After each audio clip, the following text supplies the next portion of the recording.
Welcome to Half-Breeds Podcast. We're not here to find your spirit animal.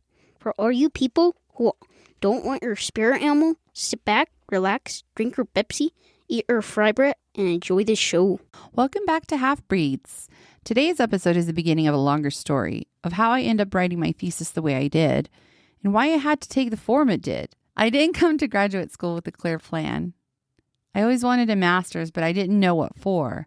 What I did was years of experience working inside systems that were already broken and a growing understanding of what happens when Native people refuse to stay quiet inside them.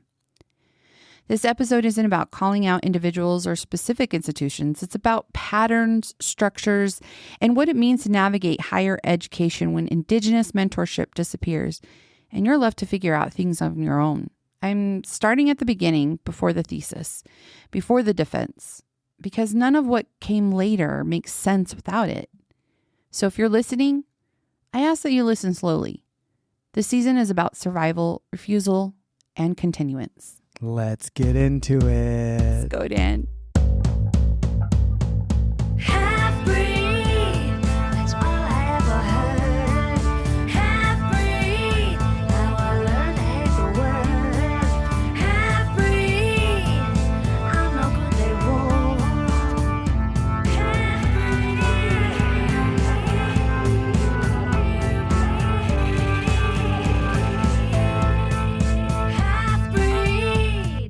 Yate, hello everyone. Welcome back. And if this is your first time listening, well, congratulations. You found a good podcast. Yes, and hit that like and subscribe button. Prescribe, like, comment. And then those of you who are our regular listeners, yeah. Oh, shout out to both of you guys. Yeah. We hope you enjoyed our last episode. A lot of you wanted a part 2. And we want to thank and give a shout out to Dr. Georgina Bodoni for GB. lending her voice and allowing her to share her experience as she navigates through this. And so, yeah, thank you. Yeah, thank you. Yeah, ensago. All right, babe. How was shit. your week? Oh, I was so busy. We started, Oh, shit. Yeah. That was the first week of school. yeah, Why did I forget that? I'm still in like... retarded mode. Yeah.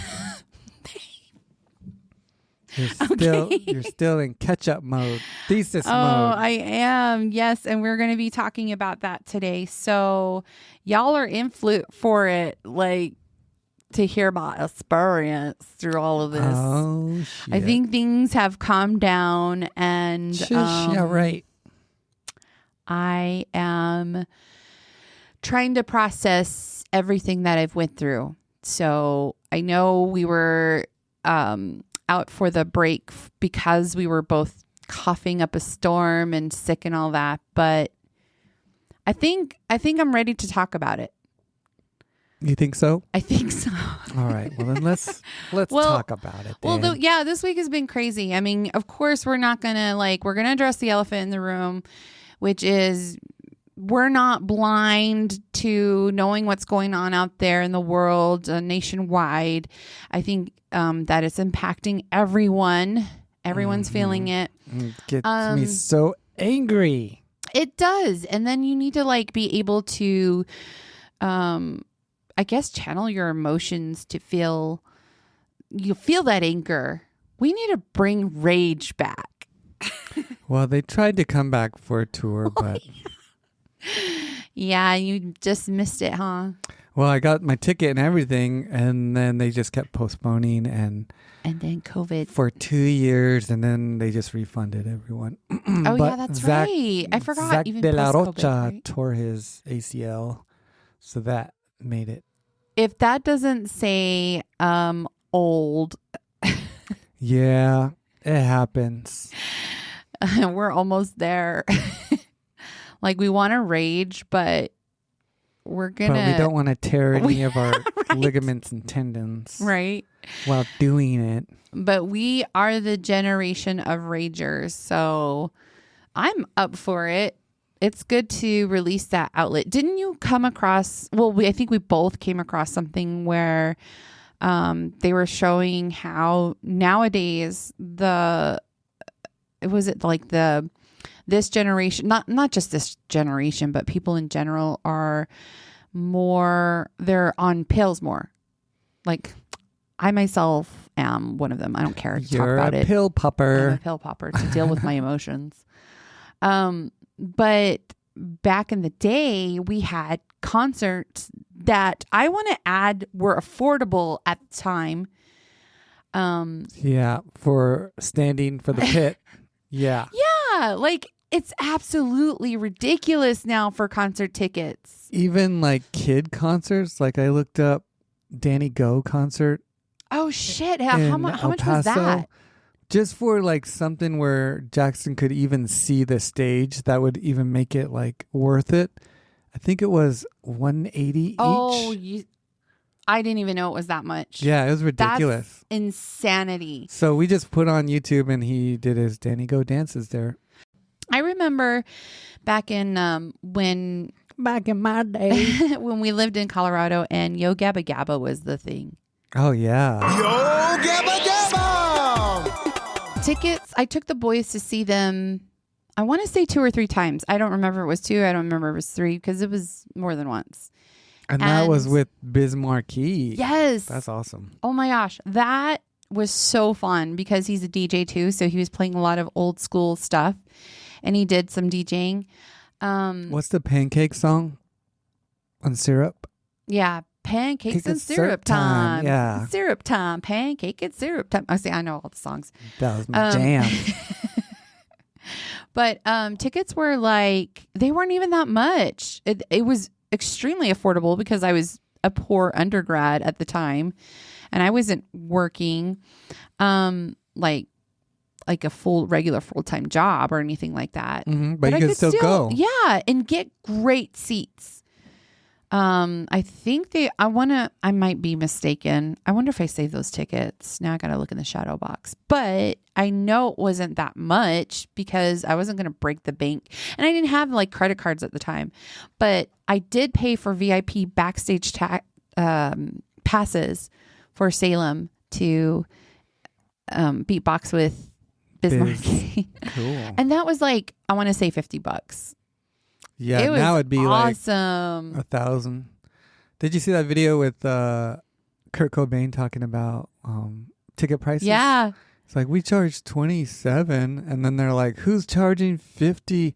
Madonna? And yeah, it's I would have seen Madonna for $50. Come on. yeah, nowadays it'd be like 3, 4. 1,000. Yeah. Like just for the Interpol concert in El Paso. We're coming up. Like, and I'm thinking, let's get like 3 tickets, me, you, and Salem. Mm-hmm. And it's just for the nosebleeds, $180. Yeah, that's no fun. You can't even see it. No. Yeah, you're there for the atmosphere and you're there, but you can't even enjoy it. No, I saw them at the Marquee in Tempe back in 2012. Cool. Wait, 2011. The end of 2011. And because I was pregnant with Milo. And so Milo went. Those tickets were like $30. And I was like front row. I wonder if I have pictures. But anyway, yeah, I was front row and it was like $30. This is insane. Yeah. Like I really don't get why it needs to be that expensive. Why?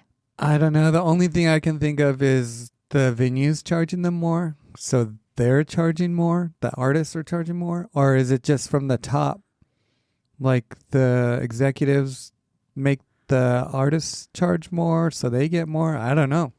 Because I think the artists usually get their money from the merch, like selling the shirts and all that stuff at the concerts. Yeah, that helps. They have to pay a certain percentage. Yeah, but the venue has to stuff. get paid. Yeah, it's just... And all the people who are working there, like sound, lighting, all security. that. Mm-hmm. But it should... How much did you pay for Future Islands at Meow Wolf? Do you remember? It wasn't crazy. I think it was like $50 maybe. Yeah, it was affordable. Yeah. Nowadays, concerts are not affordable. You can, at tops, like go to one concert a year and maybe pay for 2 tickets. But it's insane. It pisses me off. But we did get to see Billy Idol for the boys' first concert. We were on the lawn because it was the cheapest. It was $30. Yeah, but then they moved you up, right? Yeah, that was cool. awesome. Yeah, this lady gave us some tickets to move up to the front. So that was pretty cool.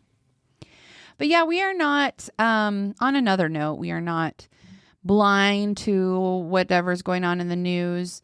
And we hope that you come to this as just to escape that kind of shit. I know as Indigenous people, when we hear about these things, like for me, for instance, I feel like this is so ongoing. And when you understand your identity, your place in the world, you start to see things. And for me, I just can't believe that I am born 500 years after colonization and we're still going through this shit. How do you feel about it as an Indigenous man? I feel like fuck ICE. I feel like fuck ICE. Exactly. It's ridiculous. It's just, like I've said before, like, oh, it can't get worse. And then it gets worse. It gets worse. But yeah, I just don't see how. I know there's an end goal, especially on the government side, like what they're doing, and they're getting away with it. But they have been getting away with it, right? Yeah, like, and they shouldn't be. It doesn't stop. Like we, as Indigenous people, have to deal with like broken treaties.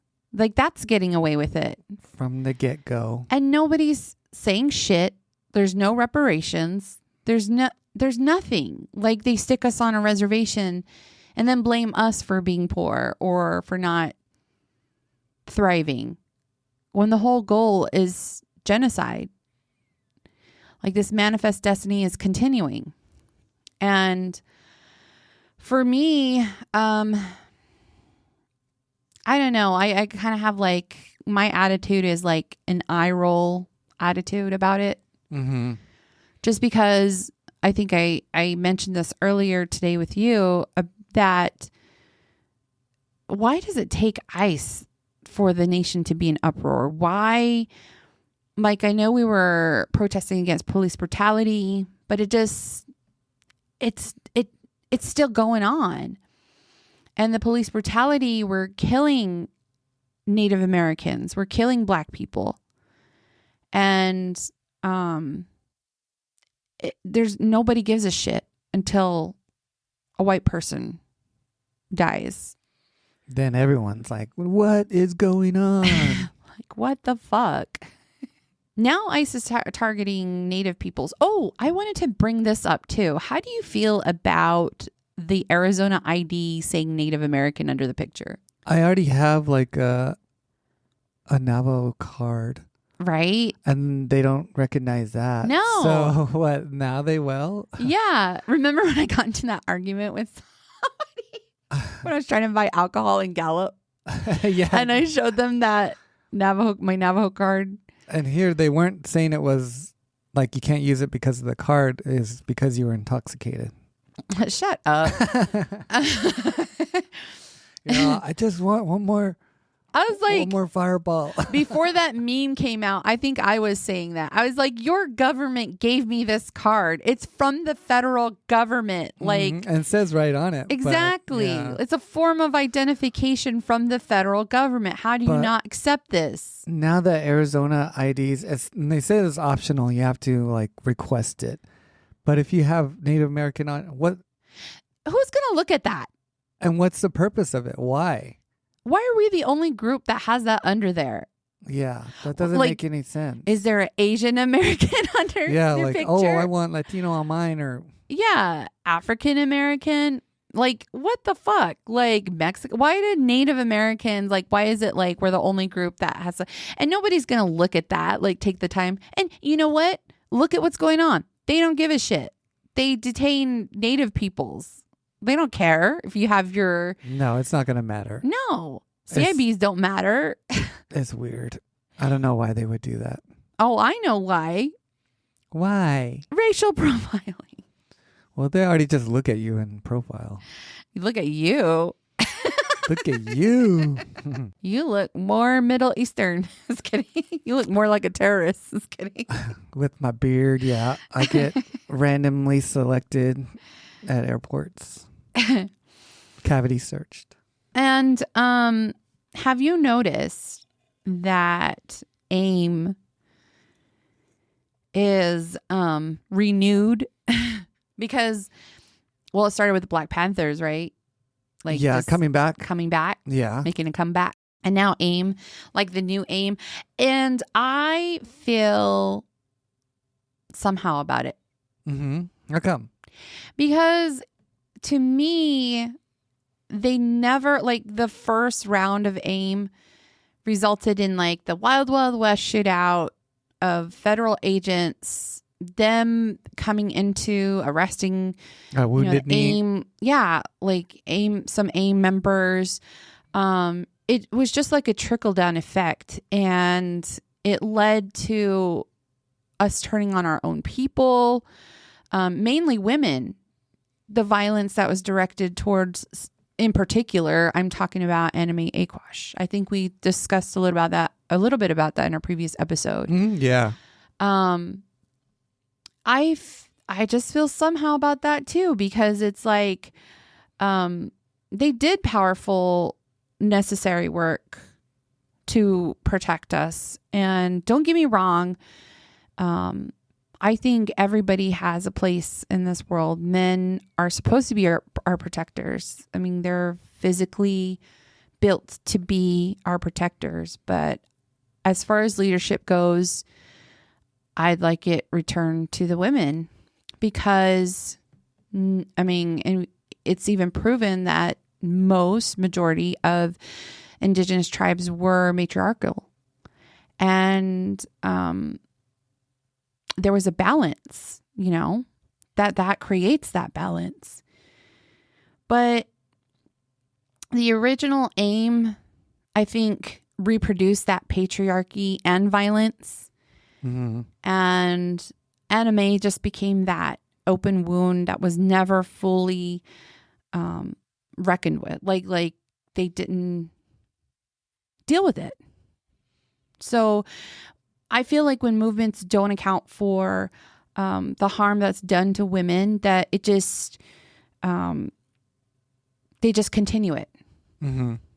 They continue to carry that harm forward And cover it up. Mm-hmm.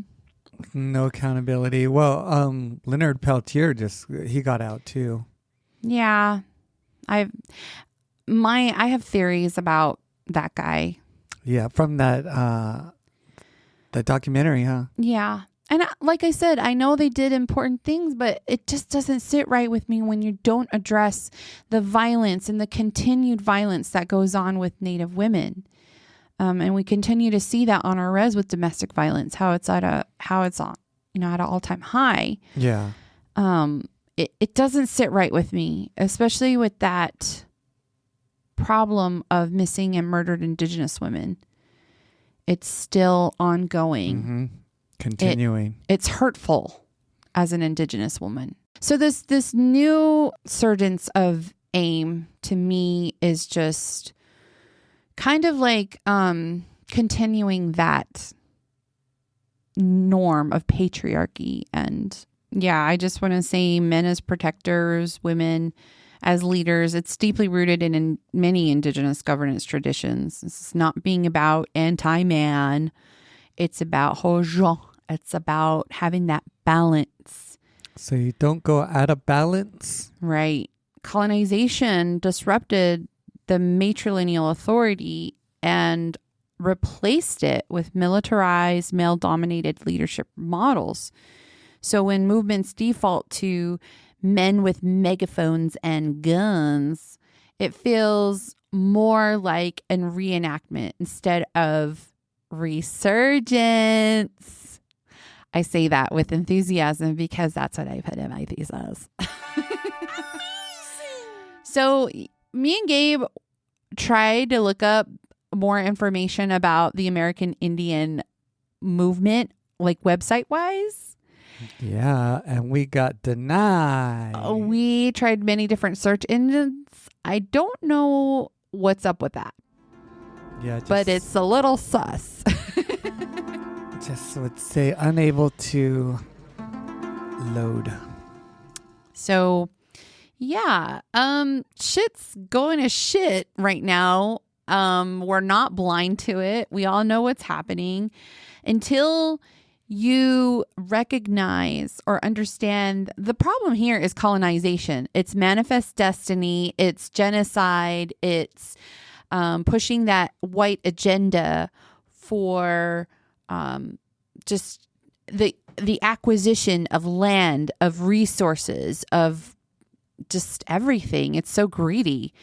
But until colonization is named or recognized as ongoing, we're just like stuck in this Western days, having a shootout.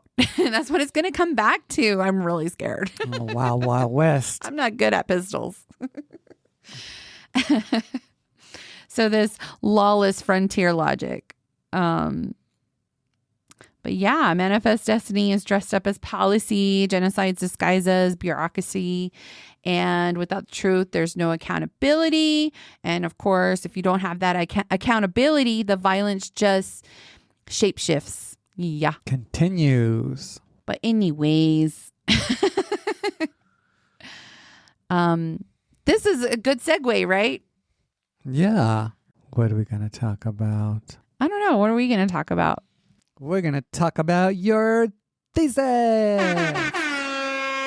Yay. Okay. I would love to share my experience. Let's start at the beginning. Before the thesis, before any of the language. Let's just let this story unfold. Cool. How did you even get here? So we got here. No, I'm asking how you got here. Oh, okay. I know how I got here. Well, all right. Okay, we got to rewind back. We're going to start at the beginning of the academic journey. As some of you may know, I do have a BA in ethnic studies. I received that at Colorado State University in December of 2014. That was a huge accomplishment for me, being a single mother and of two babies. When I moved there, it was just Salem. He was a toddler, and I was halfway through. You were an undergrad. Milo was halfway done halfway baking in the oven. Yeah, he was still baking. Oh, and I think this is important to mention that I had hyperemesis gravatum, which is also called HG. Duh. During when I was pregnant with Milo, which I was hospitalized for days on end, and I didn't realize until I pulled my medical records of how many days that I was hospitalized. I'm like, how did I even finish my BA? Dang, how many days? A lot. It was a lot of days. I don't even know how. Shit, we obviously got through it. Maybe there's some blurred moments because it was just so tough back then. But undergrad, would you say that's hard for you? Was it hard for you? My undergrad? Yeah. It was just putting in the work. Some classes were hard. So it was a lot of work, right? It's a lot more. Yeah, it was a lot of work. Well, twice now than what you're doing now, right? Obviously. Or do you think it's about the same? Well, right now it's about the same. But I think with MBA classes, it seems like it's just a lot more reading, a lot more, like a shorter time to do more work. Okay. But I'm taking less classes now, so that should help. So I think most of you who have been through this experience can agree that even in junior college, it's a lot of work. You really have to adjust to your personal life and your schedule and make that all work somehow. if you do decide to go to the route of being an undergrad and finishing that up, if you are a parent or if you're a non-traditional student. So that means if you're a parent, if you're like just not between the ages of 18 and 22, it is a little more challenging. It is a lot of work. Yeah. I think it was easier for me to just immerse myself, just jump in full time, because I was chipping away like one class at a time, and that was a lot harder to get into for me. I just need to jump in full time, dedicate like everything to that so I could knock it out faster. Yeah. Did you feel that way with your undergrad? Well, now that I look back because of the journey, I do talk a little bit about my experience within my thesis and the introduction part of going through these, like navigating my way through the institution. I changed my major a couple times. I went there on a Native Women in Science scholarship because I was majoring in nutrition, just because I thought because I was a music major. Do you recall my scat days? Just kidding. Shoo-be-dee-doo-bop-bop. I knew that wasn't going to pay the bills, or I wasn't going to make anything it of would it. have. How? You're a professional scatter. It would pay No the one bill. wants to hear people scat. You go on tour and you'll charge more than $27 a ticket. That is so embarrassing. That would have been your thesis if you continued Oh God, a scat thesis. I think I could do it. As a matter of fact. I could indigenize that. Challenge accepted. All right. Next episode, we'll hear some. Shut up. Some Navajo scat. What would that sound like? Ew. That's so gross. So I guess changing my major as an undergrad put a lot of pressure into finishing it, knowing that I didn't have the resources or funds to continue. That made my last semester of an undergrad, I pushed it to 21 credits. Ew. I know. That's a lot. Yeah, some people can do it. You did it. Yeah, I was averaging like 3 hours a night of sleep. It was amazing. Yeah, sounds like it. No, thank you. No, thank you. I did 18 credits was my biggest. No. Yeah. 21? No. It was a lot. Some people do 24. I've never seen that. Yeah. I don't know how I did 21. Yeah. I don't know how. I finished my ethnic studies major within 1 year. So I got that done quick. I wanted to and I was so thankful to just get that over with. Yeah. So right after you finished and you got your bachelor's, were you like, I want to go for a master's, or was that even in your mind? Yeah, I really did. I did because I remember applying for the ethnic studies master's program at CSU, and I did get in. They have one. They have one, yes. And I was accepted. And I never went through with it because I did not have the resources to stay in Fort Collins. It's a beautiful place to raise a family. Fococo, they have over 70 breweries there. And one day, well, this generation don't drink anymore. Oh, I know. And one day when Gabe gets his DBA and teaches at the University of Colorado. I just started MBA. Stop.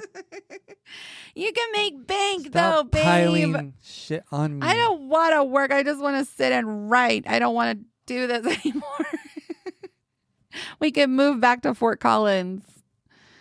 I love that place. It's so beautiful. It's a cool place. And it has a wing shack. Well, it has more than one location, but 80s pizzas there. Yeah. It's an ideal place to raise a family. It's got the Poudre River. I worked there. I worked there. Sound like a homeless. I went swimming in there. I worked a festival there. Yeah, so I didn't have the resources to stay. At that point, that was when inflation started happening. The housing market, how the prices tripled, rent tripled. I just could not afford to stay there with my 2 kids. So I did always want to come home to the res, and that's exactly what I did, thinking that I would use my capstone, my research. Mm-hmm. And my research was in reclaiming indigenous foods.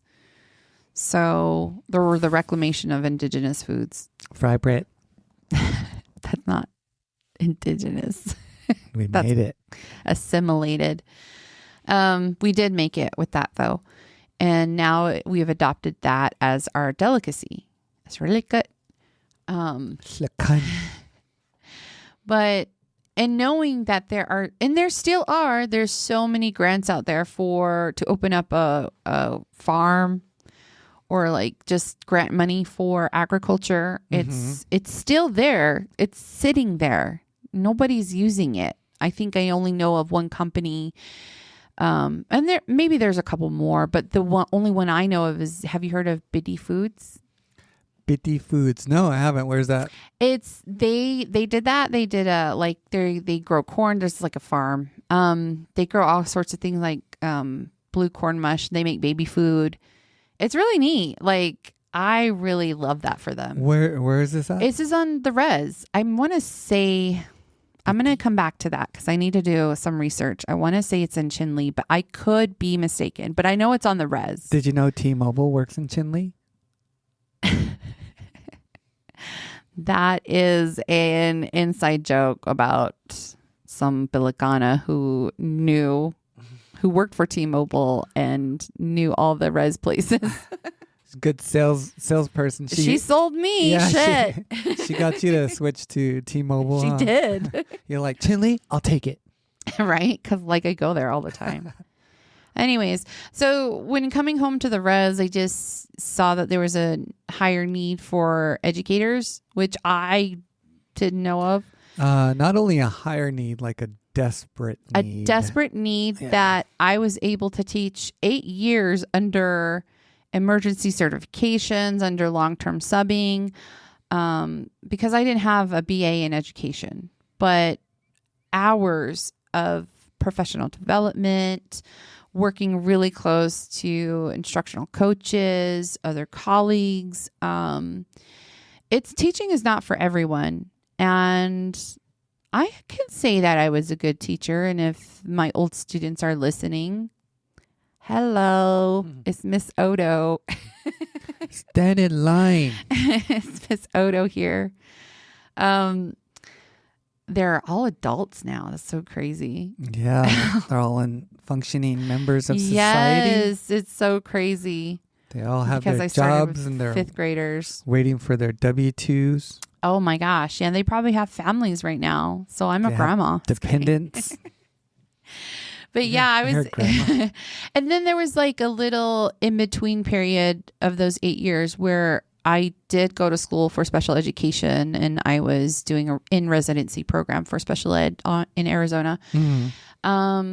Of course, none of that worked out, but I did hold multiple roles as an educator with SPED, with long-term subbing, being a parapro, being my last year, I was like teaching 3 different classes. In high school. Yes, Yeah. because there is that need for teachers, for qualified teachers too. And there's just not, everybody's like quitting. Yeah, everyone's quitting. And even the students, they're leaving Arizona. Did you see that one thing I sent you about the teachers? Like, was it over 1,000 quit in Arizona or something like that? Yeah, and they're closing schools down because what was it, like 80,000 students have left? And let me tell you, it's not getting any better. The public school district we left is just, we went back for a visit was it last weekend? Yeah, last weekend. We went back home and We made a dash up northern Arizona. And speaking with not just one, but people who work within the system are talking about how bad, like how much worse it's gotten since we've left. Yeah, it sounded crazy. Really crazy. It's insane. Like that's just what happens when you, like, what do you think is it the board? What is it? What's the culprit here? Like, what's the trickle down effect here? Oh yeah, it starts with the board.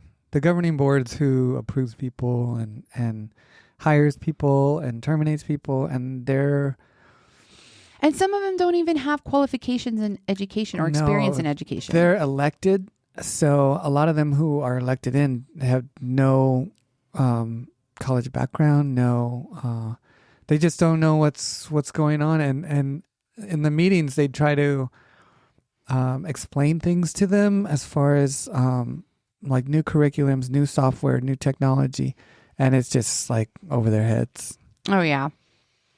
Yeah, it's crazy. So, I mean, you got that. You've got administrators, non-native administrators who come in, work for a couple of years, siphon the money, like move money around, pay themselves a little bit more somehow, some way. It's still going on. There's a lot of thievery going on, as we have known.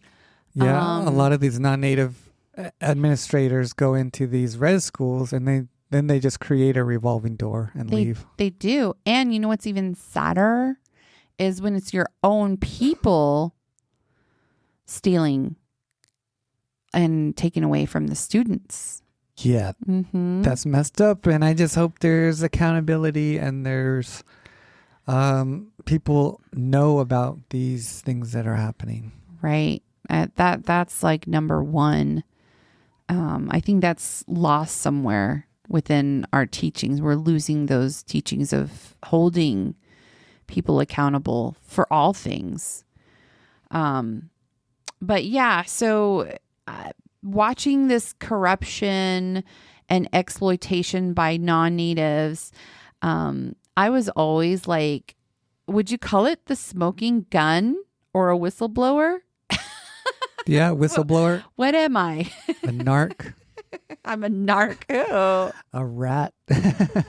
Hey, if I see injustices, I'm going to like open my big ass mouth. I'll call you Serpico.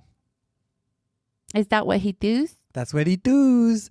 Yeah, the Al Pacino movie. I gotta watch that He again. plays It's pretty Serpico. good. Yeah, it's based on a true story where the cop is like calling out other cops and he's not being corrupt. And yeah, Is that like what's that one with it's a Martin Scorsese, Departed? The Departed? No, not really, because that's like he's like, Leo is exposing yeah, he's an undercover cop. goddamn But dirty cops. But Serpico, he's not undercover. He's within the department and just going against the norm. Yeah, so those were kind of like the patterns I was dealing with within the 8 years. And then I think I want to say that I had an influence on your decision to leave as well and to continue. I know you saw things going, but did you feel like you had some security, like having a steady... Well, it's just I knew what I was doing. And when you wanted to go other places, I'm like, how? Like, I didn't see that it made sense for both of us and for our family.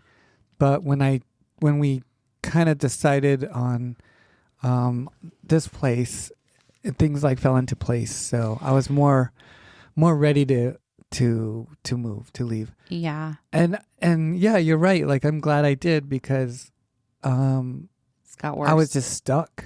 You were. And I would have been, like, if we stayed, I would have still been there. I would have still been doing my job and my stuff. At a lower pay. At the same pay that I was at, which was Nothing. yeah. Because after I left, they had to hire 2 people to do my one job. And then they brought in consultants to do everything. So. And is there anybody in that role now? No, I think they're shuffling people around. Some have already quit and left. Some have stole. So yeah, it's not going so good for them there. No, that's insane. But if people don't know Gabe is a planner. Gabe needs to see a plan or something. I'm more whimsical. I'm like, I don't know where we're going to go or where we're going to live, but we're going to be happy. Yeah. Living in a van down by the river. Down by the Perco.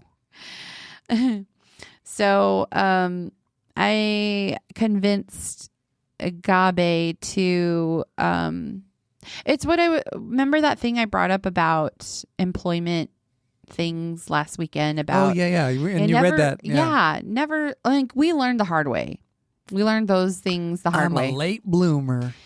So one of the rules was not to stay at a job more than 4 years if you're not getting Substantially.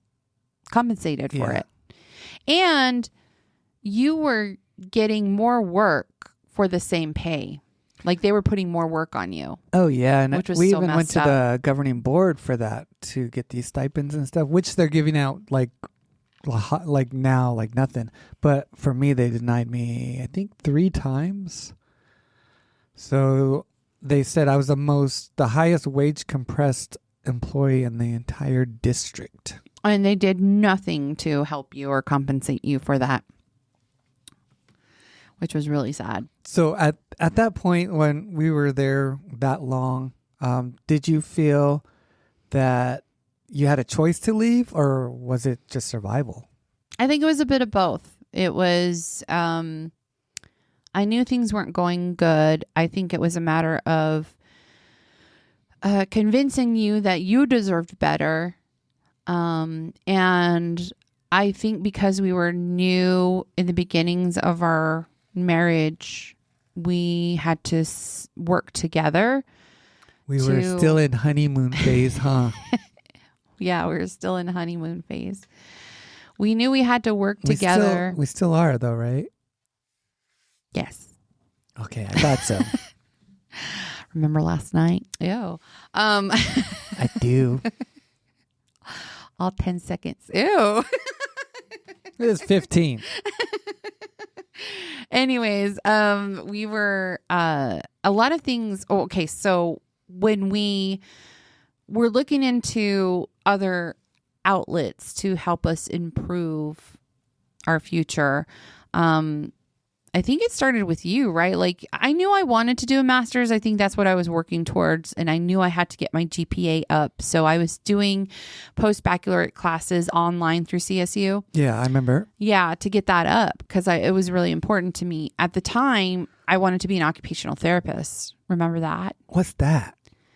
It's the therapist. I know. Okay. I was like, holy shit. So, and then I was trying to work to get my GPA up as well also, too.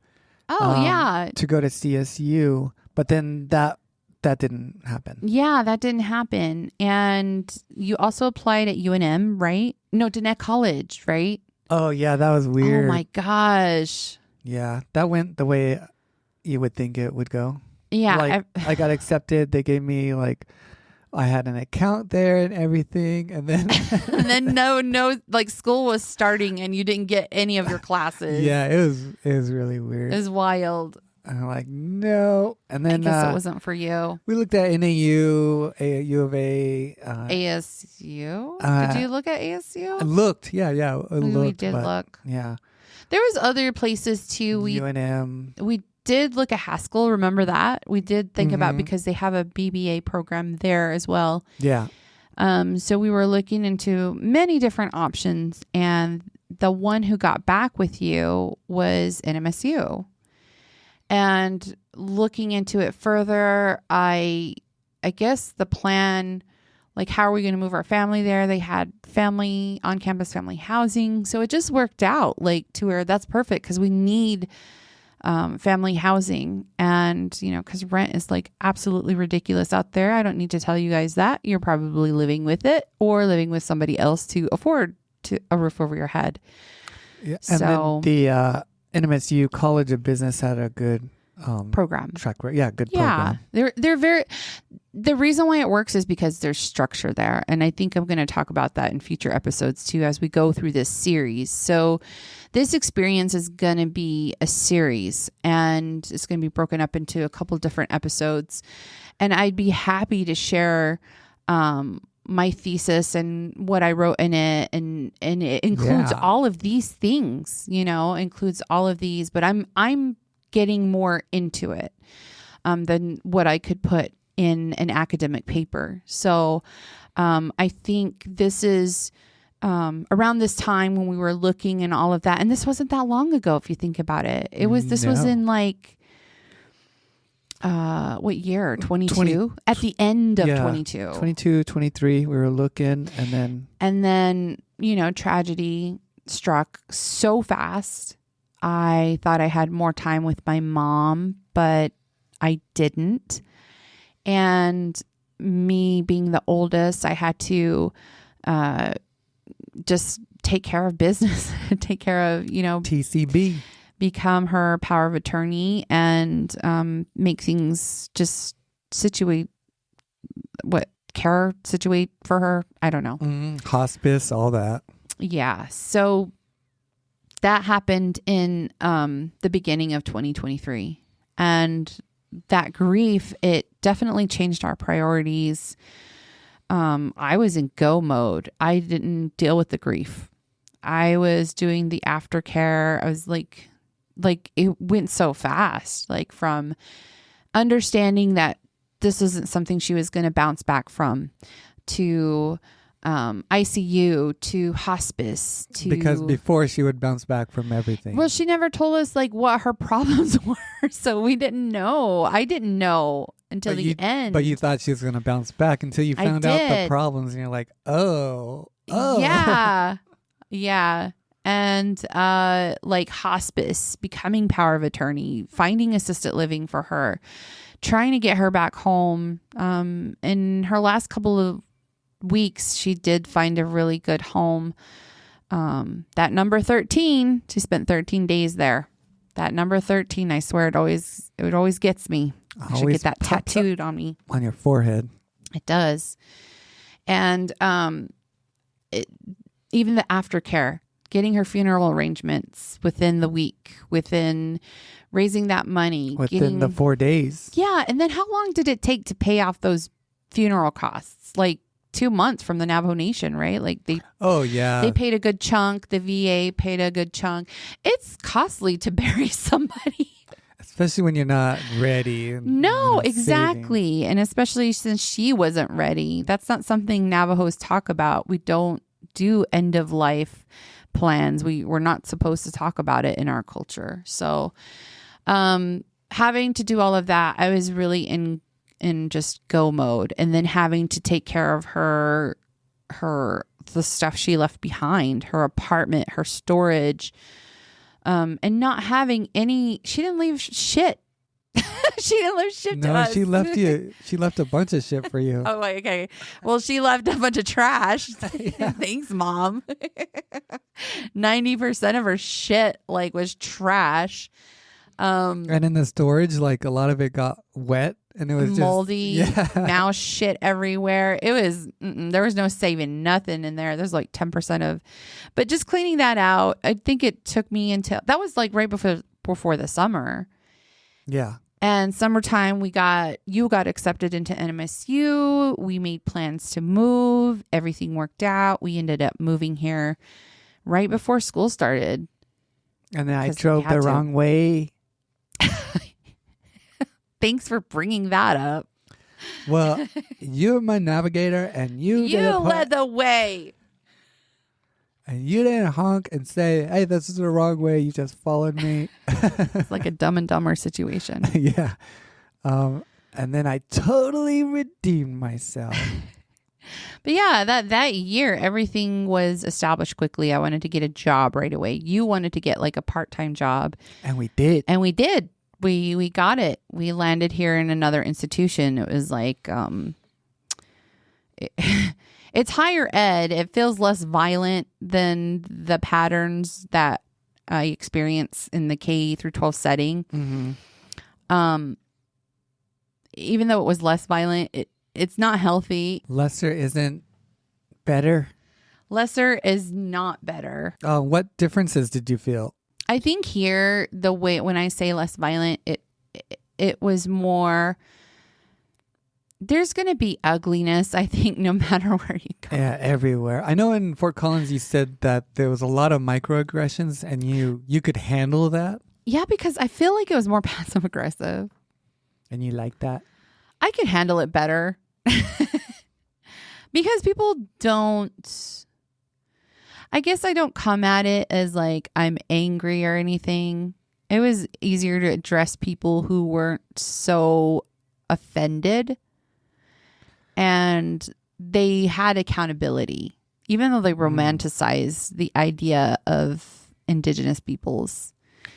So would you say K-12 was more lateral? No, because we oftentimes did have administrators who are non-native. But then like I said before too, we'd have our own people come in. That greed, that power dynamic would just, I guess it was lateral, maybe like a little bit of lateral, like a classes type of deal. I was thinking of your like supervisors there. Yeah. And I could handle them. I think why I left too is because K through 12, like the education, it's not the same. I know the first couple of years I taught 5th grade and it was fun. I learned a lot my first year. The first half was terrible because they just kind of threw me into this bad classroom. Like, well, there was no classroom management. So the kids were doing whatever the hell they wanted to do. And over the break, I took time to be like, okay, I need to do like positive reinforcement. Negative reinforcement doesn't work. Yelling doesn't work. Threatening doesn't work. No, because they get all that shit at home. And it was a learning experience. They've taught me how to be that you don't need this negativity to manage a classroom. And just pretty much, I mean, they're 10 years old, but it's like, give them a little bit of respect, Oh, yeah, for sure. And they know. Benefit of the doubt. Yeah. Yeah, at that age, they can feel that respect and then they want reciprocate it. guidance. They don't want they get all that shit at home. They get the yelling and probably even more than that. The whoopings. The whoopings. You did. Yeah, and you did too. Yeah, but yours sounds worse because you got whoopings at school, and then when you got home, you got whoopings again. Yeah, my dad was the principal, so I'd get whoopings at school, and then when I get home, I get it again. Dang. Yeah, that was cool. That was cool. Dang. Yeah, so they taught me a lot, but then when the administrators changed in K through 12, that was when they started taking away yeah, they took away everything that the kids could enjoy. And then the curriculum became so strict and like standardized. Mm-hmm. And that just takes any kind of there's a lot of work, personality from the teachers out of it. So yeah, it's just the way public schools are now. And then it was like kind of a weird transition from the standard way of doing things to technology. Oh, that yeah. played a role too. Using more technology. Nowadays, like our kids go in the class and that's all they use is their laptops. Yeah, they don't carry textbooks anymore. No, there's no interaction. But I think the school they go to, there's a little bit more interaction. Even though they do need to work on socializing, on curriculum and all that crap. But no, coming here to a higher ed place, I feel like it's more the structure set in place. I forget the power dynamics. It is a little bit classes here. If you don't have that DR in front of your name, you're a peon. You ain't shit. Right. I think that's what I'm working towards because I feel like I'm going to end up staying here. I'm not looking for that though. Yeah, I think you are. You're like, call me doctor. No, I'm not. That would be weird. I'm looking for just to treat everyone with respect. That's what I care about. I know people work hard for their PhDs or EEDs. I know that's a lot of work. People do put a lot of work into it. And there is a level of respect when you're talking about the subject that they master in. Oh, yeah, they know. Right. But when it comes to everyday things, like things that they don't know, experienced in, like business administration or even teaching. Or just leadership. Yeah, leadership, any type of leadership. As a professor, you're supposed to be a leader, but half the professors here are professors. They're not even teachers. They don't give a shit. And I think that's safe to say because like even in a public K through 12 setting, a lot of them are just there for the paycheck too. They're not there to provide any of the guidance. Like half of them aren't, at least in my experience. Probably 3/4 aren't. Yeah. A lot of, you'd be surprised how many don't have classroom management skills. There's no relationships. I think that's lost. Oh, yeah. And they would escalate situations with students. Oh, yeah. Just to like suspend. It's that power structure, that power dynamics. Yeah, it's ugly. But yeah, I think there's more structure here. I feel like people don't stay professional though. Like, and I think that's anywhere you go now. I'm starting to notice that more. You can be professional. You don't have to like everybody. Like half your coworkers don't like you. Like what it says in the thing. I was like, yeah, they do. Yeah, you're a Saggy. Everybody loves you. But for the most part, people don't like you. And you don't have to like everybody. But you can be professional. Good morning. How was your day? They don't need to know what you did. Good? Cool. I'm going to get to work now. Big gulps, huh? Big gulps. Exactly. Well, see you later.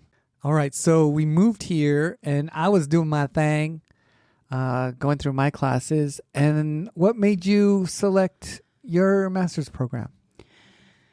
So I always knew when I wanted to do a master's. I did want to continue, but I didn't know what it was going to be in. I didn't know what to do. I looked into ethnic studies. They did have a borderland and ethnic studies department here.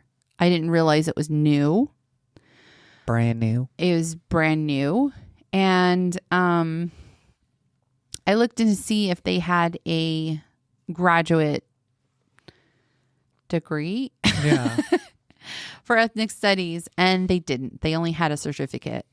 So the next best thing was applying to the sociology program because study some people. Because I think sociology is more broad, but ethnic studies, obviously it's ethnic. More tailored, more right. And focused. sociology is so westernized, which I learned later. But when starting the program, I had become acquaintances with many of the faculty here and within like the education program. And education wasn't something that I wanted to do. You enjoyed it, but you don't want to stay. Right. The Yeah. pay sucks. Yeah, no one cares. No one has respect for teachers in the U.S. No one has respect for the curriculum either. Like they don't give a shit. Like it's going downhill. Like if their kids are failing, it's the teacher's fault, not Right? Yeah. It's not like it's a trickle down effect. It starts from the top and we aren't getting the good support from the top. Shit But rolls it's needed. downhill. It really does. It's not something I love teaching. I love the students. I were to go back to my second year of 5th grade, that's where I would probably stay. I would still be a teacher if the pay was better, if I got bumped up maybe double with what I was getting. And then you expect teachers to have a degree. You know how hard that is to obtain? And for a lot of people who are just trying to live. So I always knew I wanted to do a master's. I didn't know in what exactly. And meeting, I think through meeting Dr. Bodoni, who was a Diné professor here, I was really excited about that because, it's just Diné. So when you have someone from your tribe who's in those leadership roles, it's highly admirable and it gives you hope. And through you, I met her and we ended up talking, and you can tell she just has a big heart and for Indigenous students and making sure that we thrive and we have a voice and that we're flourishing through these systems. She's part of that. And now we have Dr. Montoya, who is here. She's also part of that. Like they have, in my experiences with Indigenous faculty, they really do care. I have had experiences with other Indigenous faculty who, are snaky. Hence why I had to bump up my GPA at CSU because of one. Anyways, that got me. Yeah, exactly. But for the most part, they do care. And that's who you want to cling to as mentors. That's who you look up to. But as I've learned in this experience, they too need the support. They too need mentors. They too need that community that they can be in. And if they don't have that, then it's a trickle down effect. But I came into this whole experience probably at the wrong time. It sounded good at first. I really wanted to do a grad minor in Native American Studies. Mm-hmm. But at the time with, borderline and ethnic studies being so new, I didn't really know how to navigate through that. I didn't know what I wanted to do my thesis on. And everybody was like, yeah, you'll think about it later. And, I had lunch with Bodoni and she was just like, why don't you just do it on your podcast? Oh, that's another thing we forgot to mention. When we moved here, we started our podcast. Yeah, right before. Then our first 2 episodes were in Arizona. Yeah. Oh, we did, huh? Yeah, in the closet. We just set up. Shh, don't tell people. Fire was in the closet. Oh my God, we did set up something in the closet. Yeah. That was fun. That was cool. With our shitty ass podcasting equipment. But anyways, yeah, we launched it here. I could have sworn it was here because we did it on Indigenous Peoples Day, the month, Native Heritage Month. Yeah, we recorded it there, but we launched it here. Okay. So we did that. And I don't know how many episodes we had out by then. Just 2, I think. Within the year? I don't remember. We got to go back and look, guys. But we're trying to be more consistent with this. And so Bodoni's like, yeah, just do it on your podcast. And I was like, well, how? What? How do I do this? But it was up to me to figure that out, I guess. And I did. And I found that there's not very much information out there, nothing academic wise in regards to podcasting as a method or, just even media. There's communications, yeah, but it's not Indigenous centered or Indigenous focused. Mm-hmm. So I guess that all came together. And initially I did feel welcomed within sociology. It was majority Bilaganas. But I felt like the program was going to hold my work. And just because people were nice. But they're trying to sell their program, right? They're trying to market their program and they want the numbers. Yeah, they want people in it. That's there's the business part of higher education. There is a business part of higher education. For sure. Yeah. But the absence of Indigenous faculty kind of made this experience a lot more challenging. At the time, we did have Bodoni, and as you heard, just things kind of didn't work out. And that happened as I was doing this thesis. And then the direction that sociology is going towards, that's a big factor too. Because it's not just about the study of groups of people anymore, because it's a westernized research where you're basically Bilaganas, not having or establishing those relationships. And I talk about that too in my thesis, is that it's more like the outsider looking in, just observing, extracting data. Extracting, exactly. And I wanted to indigenize it. I know New Zealand's is leading and Canada is leading in indigenizing sociology. So that's where that's happening. Whereas here, nope, it's still very westernized. So the direction that sociology is going is more data centered. It's involving statistics. It's more data collection. So I knew nothing about statistics, and the panic set in because I was I stopped right before, like, my math level, it doesn't go into stats. Until now. God, that was so hard to do. You remember how hard I panicked? Yeah, and I was like, just do it. Stupid. You'll be okay. Oh, I was crying. I was, It was the software too. It's just like one little thing out of place, it wouldn't work. So I don't recommend RStudio on a Mac, by the way. I don't recommend RStudio. It's kind of difficult. There's always problems with it unless you know what you're doing.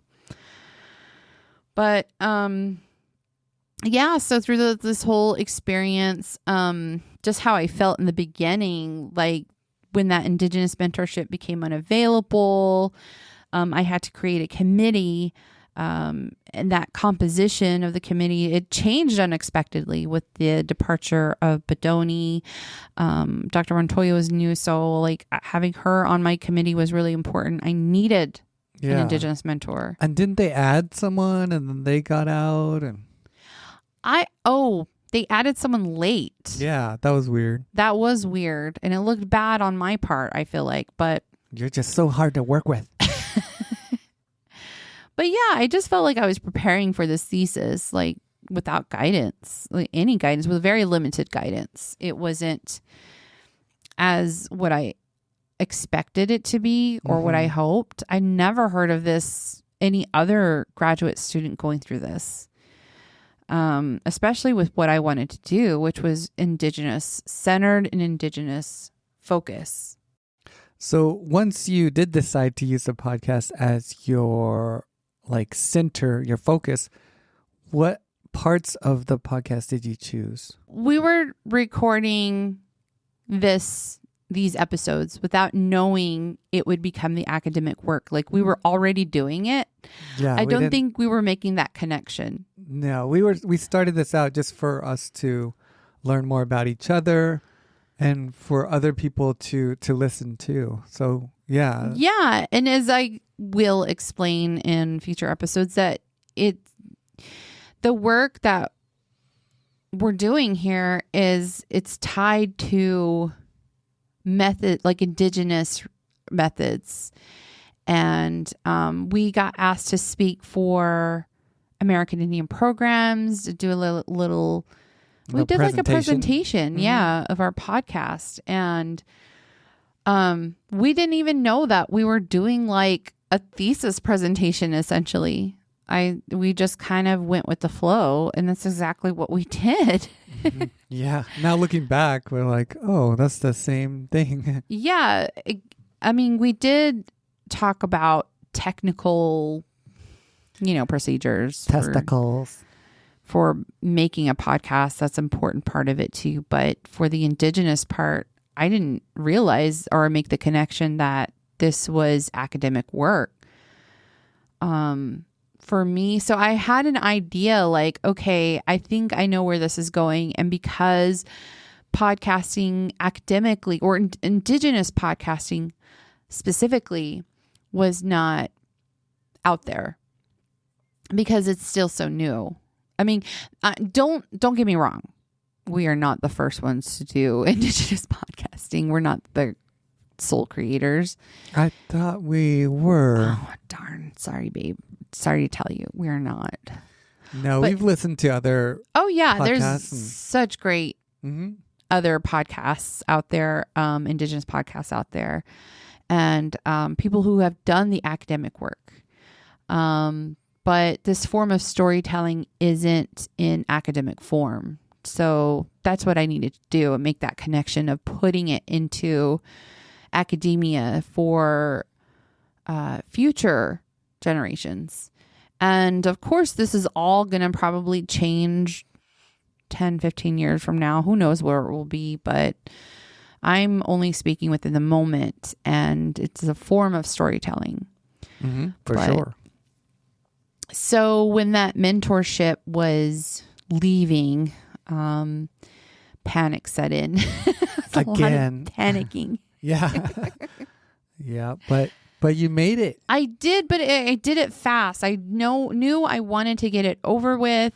I knew that it was going to require a lot of just work on my end, staying late, long hours, reading continuously, like speed reading through a lot of different things, a lot of different material. There's so many references. There's just, and making those connections, and then starting the thesis and my writing in June. I did that, and it went to, the end date was November until my thesis presentation. So July, August, about 5 months worth of writing. Yeah. 5 months worth of writing. Yeah. And when was your presentation? On November 7th. That's my mama's birthday. So it was pretty cool. That is like a sign. It all worked out. It really did. There was a lot of things here and there. The logistics of it all. There was always some miscommunication with it. And I did get blamed for a lot of things. Even though I had no guidance, I really felt that I was navigating this. And then with everything going on with admin and them, like things going on their level, that is understanding where they need to be better supported, but they're not. So then we're not supported. So just a lot of different factors came into play, and I can only speak from a student experience, but I really felt that majority of my work was done independently. I don't know. It's just, that's, like I said, I can only speak from my experiences and my point of view. And I will give recognition to those who were there, who supported me. You were a big part of that too. So it wasn't, this thesis, I guess, wasn't born out of inspiration. It was born out of being left on my own. I guess that would prompt us to these questions. I'm sure some listeners may feel like they do things on their own. So question to ponder is, what does it mean when you have to build your own box? So especially with Indigenous people, like when you have to build your own space. Like a bubble or something that you feel safe in, right? Yeah. And what does refusal look like when the help never comes? That's also something to look into, because I think that's what I was waiting for. For help? Yeah. Help me. I always think about Salem when he ate that habanero. Oh, yeah. We were at the grocery store and Salem's all like, shit, could I eat this? And it was a little habanero. I'm like, it's hot. If you want to, it's pretty hot. And then he ate it. And he was trying to be so brave. Oh, he was and then the panic set in. And he's all, help me. He's all, oh God, help me. And then he got like crocodile tears. A Gatorade. Yeah. Yeah, but habaneros can be pretty spicy. Now I don't think he would do that again. No. I'll give one to Jackson. Say, it's spicy. No, his spice tolerance is a hot Cheeto, huh? Yes. Yeah. He's funny though. He's all, I'm so brave. And he's all eating it. Are you proud of me? Like, I need water. So, yeah, if you've ever been the one holding it together with no roadmap, tune into these thesis series, you may relate. I saw the roller coaster that you went on during this journey. Mhm. And yeah, it's going to be cool to ask you, what were you even thinking or what? I don't know what I was thinking. I just wanted it done. It probably didn't seem appealing for you, huh? Hell no. And even writing something like that much on a topic, yeah, I don't On a topic. like a But we do presentation. it. Yeah, I get the presentation. I can do that. But even going into like a PhD with a dissertation, I don't want to write that much. But we're doing it every week with this podcast too. We That is, yeah. make some notes and Print out the transcripts and put in a binder exactly. and then call it So we're doing it. We're really doing it, Hair. Harry. Remember in Dumb and Dumber? Yeah. We're really doing it, Hair. So, yeah. I can't wait to talk about as we move forward in this thesis series. We'll start to talk more about institutional harm and power and what that looks like for Indigenous students is using our experiences navigating through this institution as Indigenous students. I'm excited to hear about your Indigenous methodologies and how you even explain that to others. I don't know. I don't know. I'm scared. No, we'll work through this, guys. We'll get it together.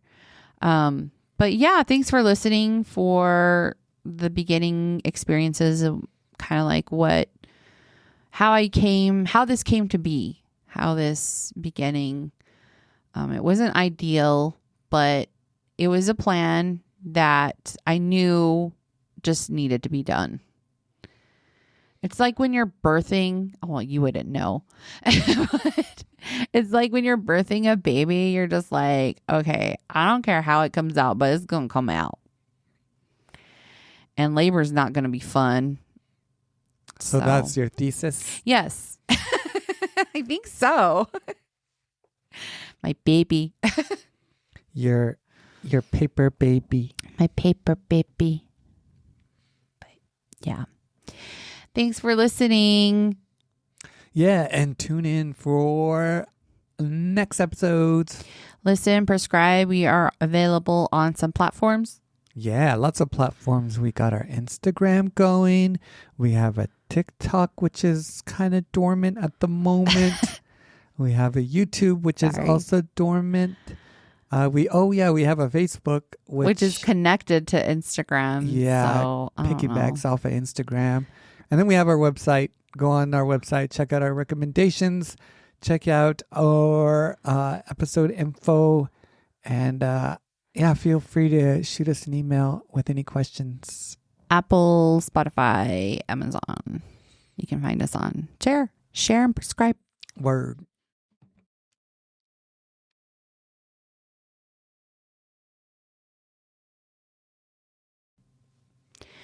I just want to leave with how this episode was more about how this thesis came to be in the beginning. It wasn't just an idea, but it was a necessity. Necessities. So as I wrote this thesis, I didn't write from a place of clarity or support. I wrote from a place of survival, improvisation, and refusal. And that context matters because everything that follows grows out of it. So in the next episode, I'm going to talk more about institutional power and what happens when systems assume support will magically appear and how Indigenous scholars are expected to navigate harm quietly and gratefully. There are parts of the story I will tell fully and parts I'll hold with care. Protection is not silence. It's a part of the methodology. Yeah, for listening with intention. We'll continue next time. This work isn't finished. It's still moving. Flowing like water.